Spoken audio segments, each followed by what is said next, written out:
ஒரு ஜெஸ்பில் பிரியமான இறை உறவுகளில் மீண்டும் ஒரு காலை பொழுதிலே ஆண்டவரோடு சங்கமமாக ஒன்று கூடியிருக்கின்றோம். தந்தை, மகன், தூய ஆவியுடைய அருளும் ஆசீரும் உங்கள் ஒவ்வொருவரோடும் நிறைவாக இருப்பதாக. இன்றைய நாளிலே நாங்கள் ஒவ்வொருவரும் ஆண்டவருடைய அழைப்பை பற்றி சிந்திப்போம். ஆண்டவருடைய அழைப்பு எமக்கு ஒரு பரம். கிறிஸ்தவளாக இறை அரசிலே நாங்கள் அங்கத்துவம் வகிப்பவர்களாக நாங்கள் வாழ்ந்து கொண்டிருக்கின்றோம். அவருடைய அழைப்பிலே நாங்கள் முழுமை கண்டு கொண்டிருக்கின்றோம். ஆண்டவருடைய அழைப்பு எங்கள் ஒவ்வொருவரையும் ஆண்டவரோடு ஒன்று சேர்க்கின்றது. இதன் தாற்பயத்தை தான் உங்களுடைய நற்செய்தியிலே நாங்கள் பார்க்கின்றோம். ஆண்டவராகிய கிறிஸ்து கலிலேயா கடலோரம் செல்கின்ற பொழுது சீமோனையும் அவர் சகோதரரான அந்திரேயாவையும் கண்டு என் பின்னே வாருங்கள் என்று அழைக்கின்றார். அவர்கள் எல்லாவற்றையும் விட்டுவிட்டு ஆண்டவரை பின்தொடர்கிறார்கள்.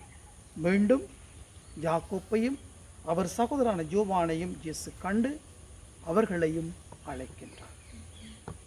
ஆண்டவருடைய அழைப்பு என்பது எம் ஒவ்வொருவருக்கும் மகிழ்ச்சியின் அழைப்பாக இருக்கின்றது. ஆண்டவருடைய அழைப்பு எங்கள் ஒவ்வொருவருக்கும் அமைதியின் அழைப்பாக இருக்கின்றது. ஆண்டவருடைய அழைப்பு என்பது எம் ஒவ்வொருவருக்கும் ஆண்டவருடைய வழியை பின்பற்றி ஆண்டவரை அனுபவிக்கின்ற அழைப்பாக இருக்கின்றது.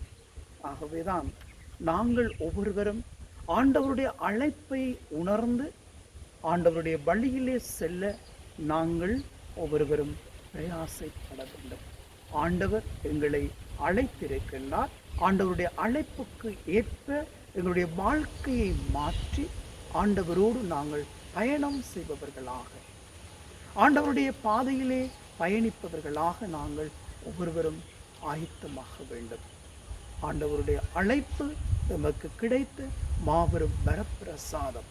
அதுவும் கிறிஸ்துவனுடைய பெயரை தாங்கி வாழுகின்ற, கிறிஸ்துவோடு பயணிக்கின்ற, கிறிஸ்துவோடு உடன் பயணமாகின்ற பயணத்திலே பங்கு கொள்ளுகின்ற, கலந்து கொள்ளுகின்ற, இறை அன்பிலே மாட்சிமை பெற்றவர்களாக நாங்கள் வாழ அழைப்பு பெற்றிருக்கின்றோம்.